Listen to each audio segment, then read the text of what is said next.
мақомоти ширкати Тоҷиктрансгаз мегӯянд, ки сар аз авохири ҳафтаи гузашта интиқоли гази табиии Узбекистон ба Тоҷикистон оғоз шудааст. Шавкат Шоимов, муовини раиси ширкати Тоҷиктрансгаз, рӯзи 9 апрел дар суҳбат бо радиозудӣ гуфт, ки феълан гази табиии кишвари ҳамсоя бо хизмати марказии Тоҷикистон интиқол меёбад.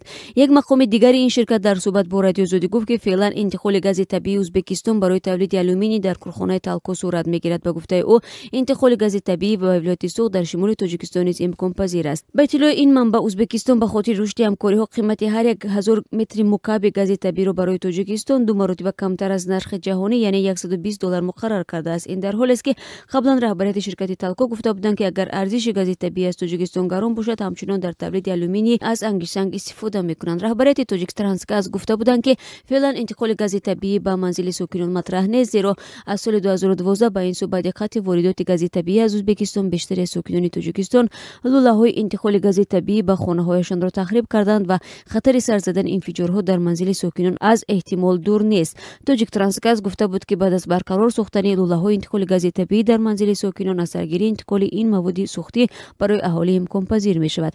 Узбекистон аз аввали соли 2012 интиқоли гази табиӣ ба Тоҷикистонро пуррақат карда буд. Соли 2011 кишвари ҳамсоя солона 370 миллион метри мукабб газро ба Тоҷикистон бо нархи $370 барои 1 метри мукабб мефурӯхт.